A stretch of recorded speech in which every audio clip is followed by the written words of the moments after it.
2004년 7월 14일 저녁 9시 서울청 기동수사대에 한 통의 전화가 걸려옵니다. 제보자는 노모씨. 출장 마사지를 운영 중이었는데 고객을 만나러 나간 종업원 29세 임씨가 행방불명됐다는 첩보였습니다. 이후 팀을 꾸려 수사를 막 준비하려던 수사팀에 불과 5시간 30분 후인 7월 15일 새벽 2시 30분 노씨에게서 또다시 연락이 옵니다. 그놈이 또 전화를 했다. 신촌의 모 마트 뒤쪽으로 마사지사를 보내달라. 긴급히 검거팀을 꾸린 경찰은 현장에 출동하여 노씨에게 최대한 침착하게 그놈의 요구를 들어줄 걸 다시 한번 부탁합니다.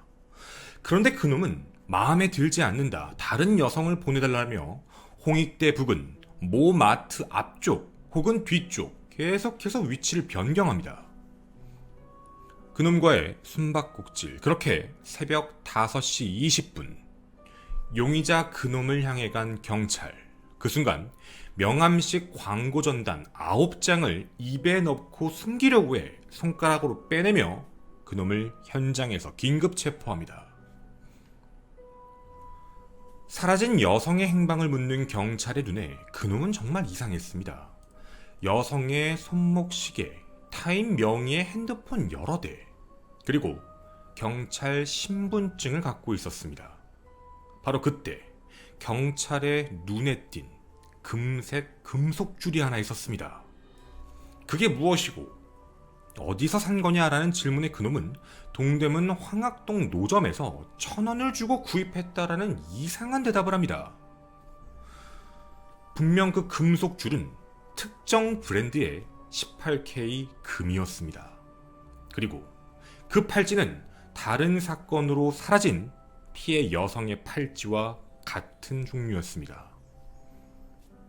이를 두고 집중 추궁하기 시작하자 그놈은 이렇게 말을 합니다. 30분만 시간을 달라. 실제 최초 진술서입니다. 종이 위에 본인이 저지른 살인사건을 한참 써내려가더니 이런 말을 합니다. 내가 이 모든 내용 다 밝히면 여기 전체 직원들 회식하겠네. 다 특진할 거야. 아까 얘기했던 금속줄, 그거 내가 죽인 애 거 맞아. 그렇게 그놈이 지목한 사체 유기장소에서 무려 11구의 시신을 발굴해냅니다. 그뿐만이 아니었죠. 그놈과 비슷했던 뒷모습, 신체 특징이 과거 발생했던 미제 살인 사건의 CCTV 뒷모습과 일치하는 것도 확인됩니다. 그놈은 바로 2004년 7월 대한민국을 연쇄살인 공포로 몰아넣은 유영철이었습니다. 전과 14범, 출소 1년 만에 저지른 끔찍한 연쇄살인 사건. 무려 16건이 확인되고 최소 피해자 20명입니다. 현재는 사형을 선고받고 복역 중인 상태지요. 실제 수사 기록을 살펴보면 범행 준비에 대한 내용도 직접 유영철이 이렇게 이야기를 했습니다. 수감 중 이혼 소송을 통보받고 불특정 다수를 상대로 분노를 발산할 살인 계획을 세웠다. 그리고 내가 살인할 방법을 인터넷을 통해 다양한 법 과학적 지식을 습득했다. 실제로 유영철은 한 피해자의 손을 잘라 그 안에 있던 지문까지 없애는 모습을 보였습니다. 뿐만 아니라 수사에 직접 혼선을 주기 위해 한 지역에서만 범행을 저지른 게 아니라 서울 전역을 왔다 갔다 하며 범행을 저지릅니다. 그 이유도 이렇게 말합니다. 사건이 발생하면 관내, 각 관할에 우범자로 우선 수사를 시작하는 걸 알고 있기 때문이었다라는 말을 하죠. 그리고 경찰 조사에서도 이런 말을 합니다. 범인은 반드시 사건 현장에 다시 나타난다. 본인도 그렇게 해보고 싶었지만 인터넷 검색 혹은 언론 보도를 통해 이미 경찰이 어떻게 수사하고 있는지, 현장에 뭘 내가 남겨놨는지를 다 알 수 있어서 다시 갈 필요가 없었다라고 진술합니다. 이에 경찰은 어떻게 해서 피해자들을 선택했는가를 질문했는데 유영철은 이렇게 말합니다. 침입과 범행이 용이한 노인들을 대상으로 범행을 저질렀다. 자기 스스로는 교회 옆에 있는 부유층을 상대로 범행을 저질렀다는 말을 했지만 사실 이 말을 믿기가 좀 어려운 상황이었죠. 그리고 출장 마사지를 하는 대상, 그런 여성을 상대로 범행을 저지른 이유에 대해서는 그들이 교묘하게 남자들을 꼬셔 돈을 갈취하기 때문에 그거에 대한 보복행위였다라는 말을 합니다. 하지만 위에 잡힐 때도 여러분은 보셨습니다. 유영철은 모든 출장 마사지사를 범행 대상으로 잡지 않았습니다. 자신의 전 처와 비슷한 타입의 여성만 살해했습니다. 지금까지 보시더라도 유영철은 항상 두 가지의 양면성을 띱니다. 하나는 겉으로 자신의 사건을 일으킨 명분과 같은 합리화, 하지만 그 내부는 똘똘 뭉친 자기 자신에 대한 피해의식 같은 게 있었죠.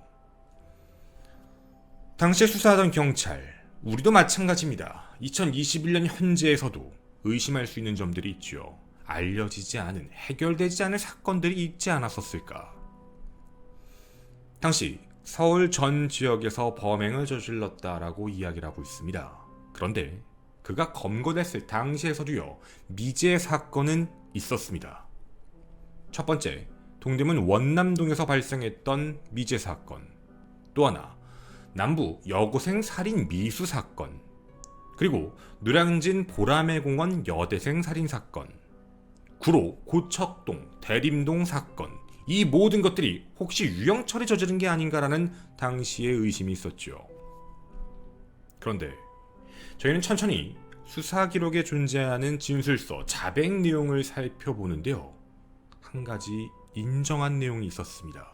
그런데 특이한 건 재판에선 전혀 언급이 안 됐던 사건이었죠. 유영철이 당시 이곳에서 썼던 자기가 살인을 한 지역에 대한 내용에서 신사동, 해화동, 구기동, 삼성동, 우리가 이미 다 알고 있는 내용입니다. 그런데 여기에도 적혀있지 않은 한 곳, 원남동이 존재했었습니다. 최초 원남동 사건 관련 경찰은 면담 시도를 했지만 유영철은 이걸 거부합니다. 그럼 궁금합니다. 현재까지 미제 사건으로 분류된 원남동 살인사건은 무엇이었을까요?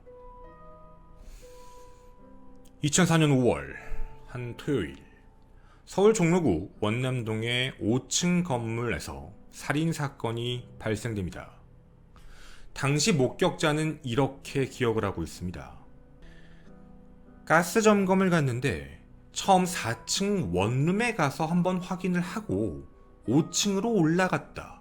근데 현관문이 평소처럼 늘 굳게 닫혀 있었다.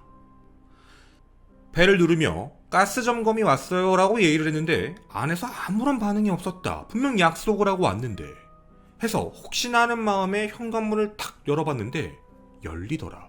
잠겨있지가 않았다. 그리고 문을 열었을 땐 사람이 쓰러져 있었다. 당시 60대 여성 최 씨가 온몸이 피투성이가 된 채 현관문 앞에 쓰러져 발견되었습니다. 매우 처참했습니다. 목, 어깨, 가슴. 주로 보시는 바와 같이 왼쪽에 상처가 집중되어 있었는데 특히 그 왼쪽의 상처가 쭉 내려와 가슴과 복부 부분에 집중됩니다. 칼로 찔린 부위는 거의 29곳. 말 그대로 마구잡이로 흔들어낸 모습입니다. 그리고 상흔을 보시면 손에도 여러 가지 상처들이 보이실 겁니다.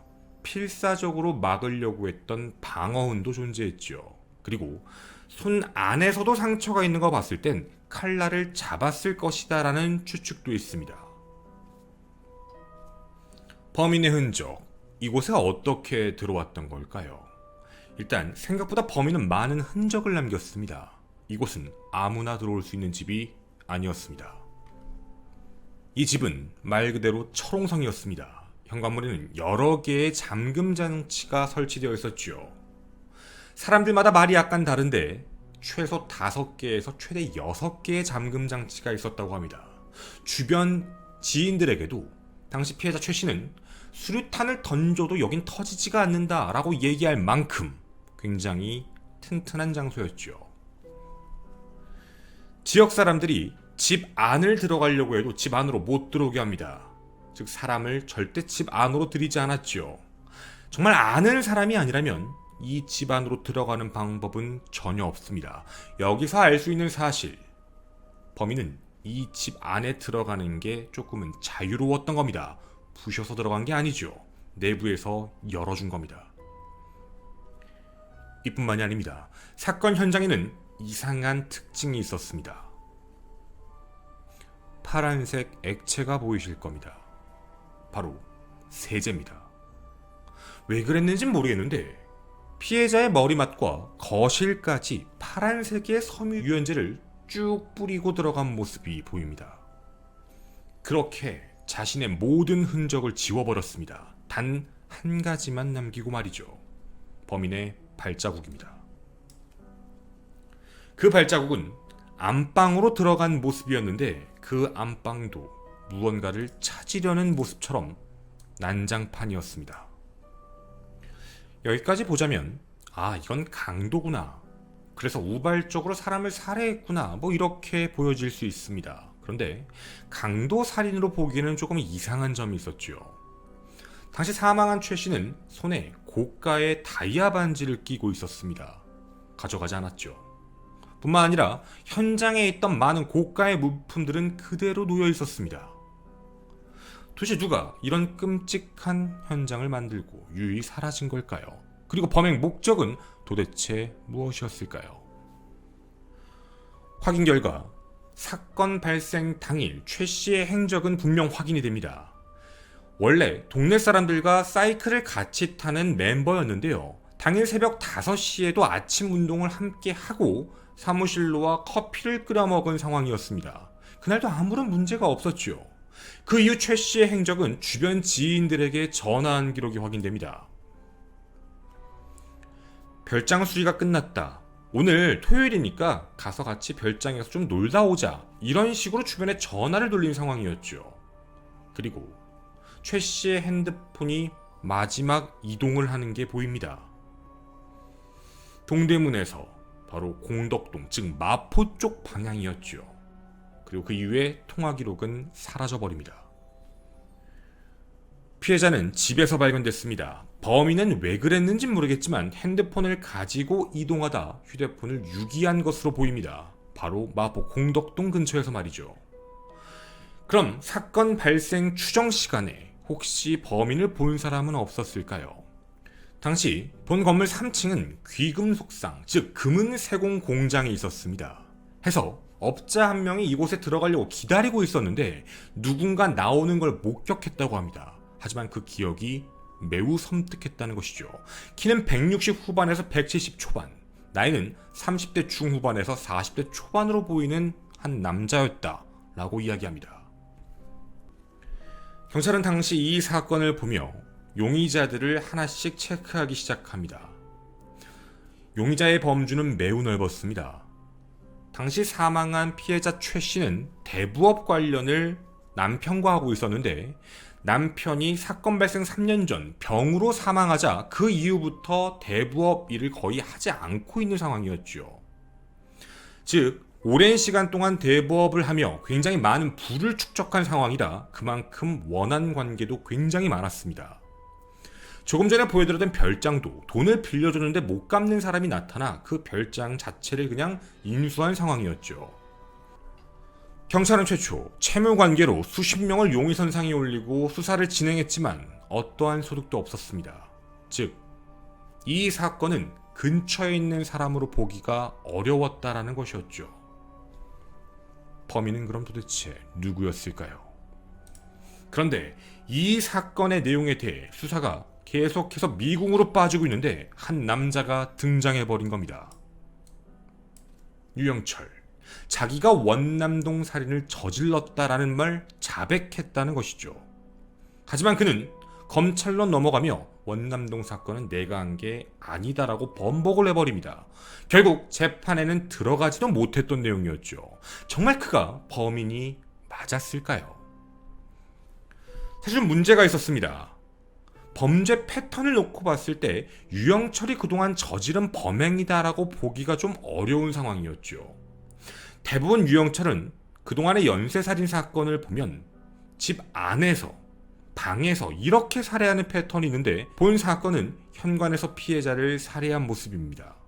뿐만 아니라 유영철은 자신이 둔기를 직접 제작해 일격을 가하는 살해 방식이 있었는데 지금 이 경우엔 날카로운 도구로 29번이나 찌른 상황이었죠. 즉 살해 방식이 약간 다르기 때문에 무조건 유영철일까라고 보기가 어렵다라는 판단도 있습니다. 하지만 이렇게 보더라도 유영철이 이상한 이유가 있었습니다. 분명 유영철은 그동안 연쇄살인을 저지를 때 머리를 먼저 내리쳤던 패턴이 있긴 합니다. 하지만 이게 100%는 아닙니다. 그리고 또 하나, 섬유유연제를 뿌려놨다라는 말도 위에서 언급했던 수사의 혼선을 주기 위해 인터넷을 찾아봤다, 뭐 이런 식처럼 치밀한 범인의 모습으로 보여지는 특징이 있죠. 그리고 또 하나, 진술서 성명 유영철, 주거 서울 마포구 공덕동. 사라진 최 씨의 핸드폰의 마지막 발신지가 유영철 거주지였습니다. 그리고 또 하나 이상한 점이 있었습니다. 유영철은 검거 이후 자신의 자백에 대해서 이렇게 증명을 합니다. 예를 들자면 삼성동 사건의 경우 어떻게 범행을 저질렀다라고 얘기하며 그 위치, 구조 이런 걸 굉장히 자세하게 그림을 그렸죠. 자신이 인정하고 시신이 발견된 모든 사건에 대해 이렇게 정확히 그림을 그렸습니다. 그리고 방금 보여드렸던 이 원남동 사건도요, 건물 구조와 위치, 몇 층, 어떤 모습, 이 모든 내용을 굉장히 상세하게 알고 있었습니다. 특히 3층에 귀금속 공장이 있다, 뭐 이런 이야기도 합니다. 이것에 대해 경찰은 아니 이걸 어떻게 알았느냐 이렇게 물어봤더니 유영철은 뉴스를 보고 알았다라고 이야기합니다. 하지만 유영철이 검거됐을 그 당시 그 이전 원남동 사건에서는 현장 구조와 관련된 내용이 외부에 보도된 적이 아예 없었습니다. 그리고 또 하나, 목격자가 봤다고 하던 키가 굉장히 작은 남자, 맞습니다. 족적 자체도 굉장히 작은 255mm. 현장에서 나온 발자국 유영철의 발 사이즈와 정확히 일치합니다. 유영철은 내가 한 거다, 5층에서 할머니를 죽였다, 그렇게 자세하게 얘기했던 유영철은 그 이후 갑자기 입을 다뭅니다. 결국 검찰로 넘어가지도 못하고 이 사건은 그렇게 지금까지 미제 사건이 되어버렸죠. 정말 유영철은 범인이 맞는 걸까요? 아니면 우연성이었던 걸까요? 이에 대해 전문가들은 이렇게 표현합니다. 이문동 살인사건 자백 당시에도 유영철인 거짓말을 하며 진실과 거짓을 섞고 수사에 혼선을 줬는데 증거가 나오자 자백하고 인정했다. 즉 정확한 증거가 안 나오니 얘기를 하지 않는 상황이다라는 것이죠. 그리고 유영철의 살해 방식은 늘 똑같지 않았다. 어디선 방화를 저질렀고 어디선 토막살인을 했고 어디선 집안에서 끔찍하게 살해를 했다. 즉 살해 방법과 도구가 다르다고 해서 무조건 유영철이 아니다라고 보는 건 어렵다는 부분입니다. 그런데 이 모든 걸 두고서도 납득이 가지 않는 한 가지가 있습니다. 유영철은 이미 모든 자신의 범죄를 스스로 자백을 했습니다. 대한민국에서는 유영철의 사건에 대해 매우 끔찍하게 생각을 하고 있죠. 그렇게 아무렇지 않게 자백을 했던 유영철, 왜 이 사건만큼은 자백하지 않고 인정하지 않는 걸까요? 이 내용에 대한 해답을 얻을 수 있었습니다. 유영철은 경찰에서 이런 말을 했다고 합니다. 내가 다 얘기해주면 안 되지. 여기서 이만큼이면 당신들 특진하는데 문제 없을 거야. 내가 이제 그 다음엔 검찰에 가지. 검찰에 가서 한 또 2-3건 정도 사건을 풀어야 검찰에서도 공과를 올린다고 나한테 잘해줄 거 아니야. 그리고 이런 이야기를 했다고 합니다. 내가 모든 사건을 얘기하지 않고 재판관이 사형을 선고하고 사형을 집행하려고 할 때 여죄를 하나씩 밝히면 사형을 연기할 거 아니야. 나는 바로 죽고 싶지 않다. 유영철의 말입니다. 유영철은 자신의 사형 집행이 만약 현실화가 된다면 그제서야 하나씩 하나씩 범죄 사실을 이야기해 마치 사건을 해결할 그 시간만큼 자신의 사형이 연기될 걸 머릿속으로 생각하고 있다는 내용입니다. 유영철은 분명 우리가 알고 있는 모습과 속의 마음은 분명 다릅니다. 양극으로 갈리고 있는 그 모습, 도대체 진실은 무엇일까요?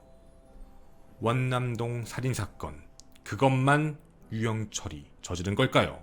아니면 우리가 알지 못하는 많은 미제 사건의 범인이 유영철이 아닐까요? 저는 토요 사건 팩트의 김원이었습니다. 감사합니다.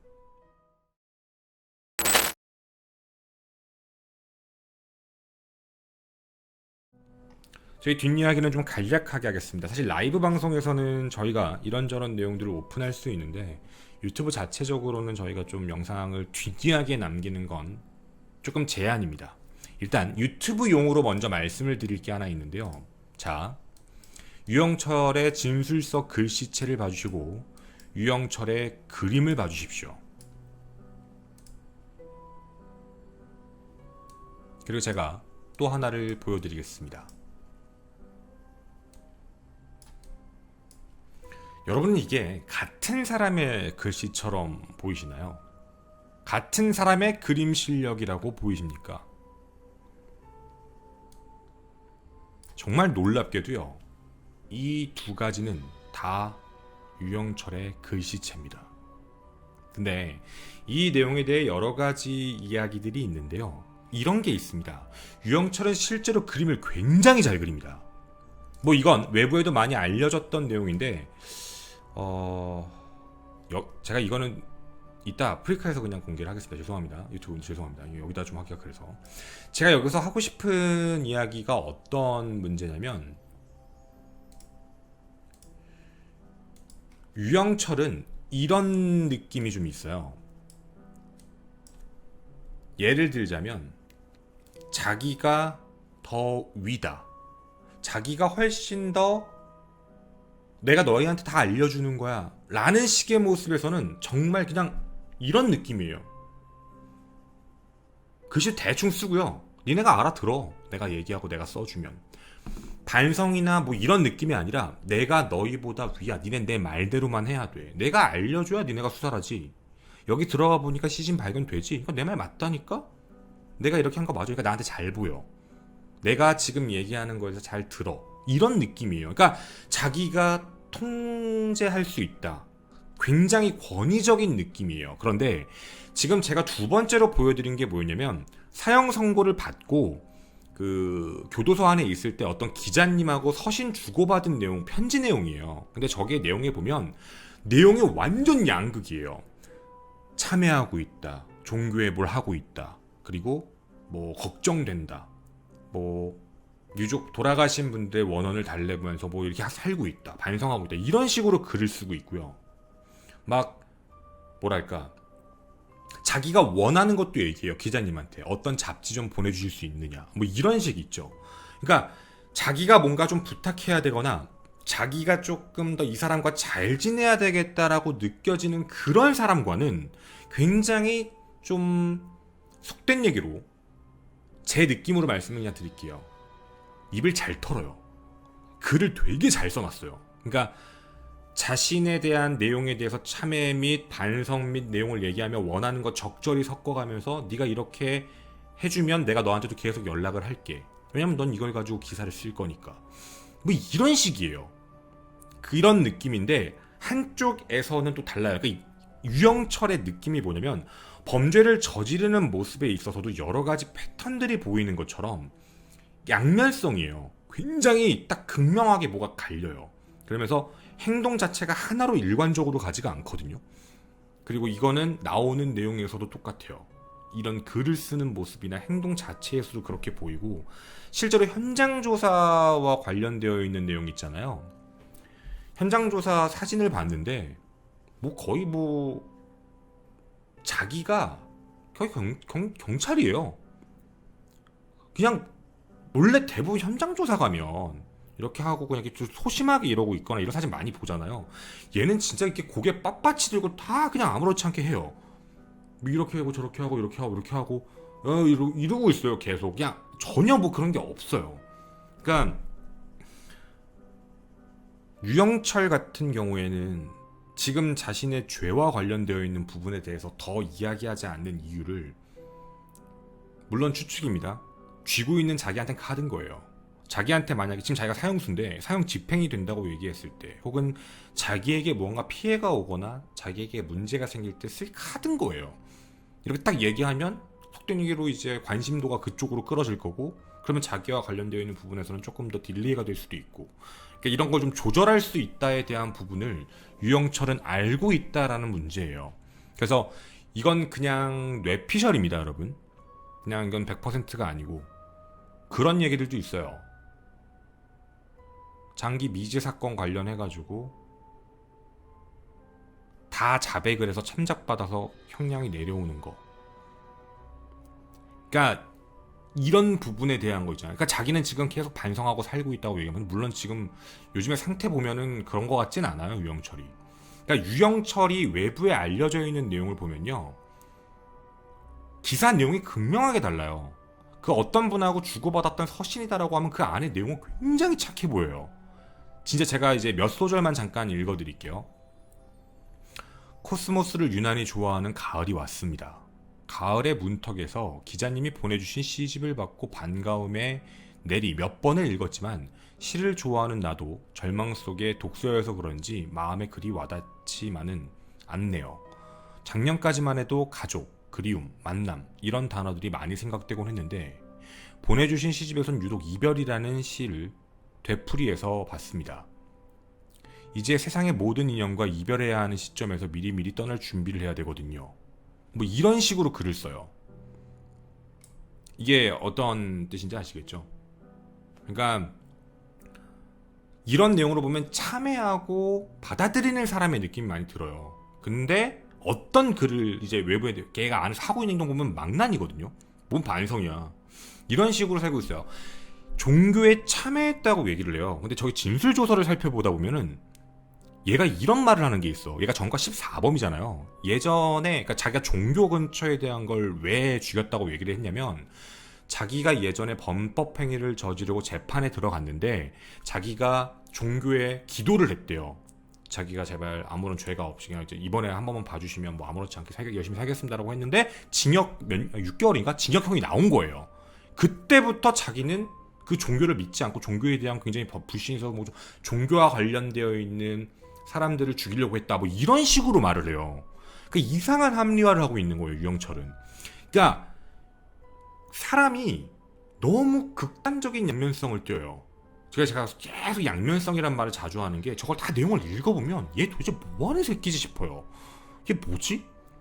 글씨체가 다르다는 느낌처럼 말을 표현하는 방식도 다르고요. 막 왔다 갔다 한다라는 느낌이에요. 여기서 계속 보면. 그런데 막상 사형 선고받고 들어가서는 자기는 종교를 믿는다고 얘기해요. 참여한다. 뭐 이런 식으로 하는데 막상 또 지금 사는 행동 보면 안 그래요. 그래서 되게 머릿속을 알 수가 없는 애죠.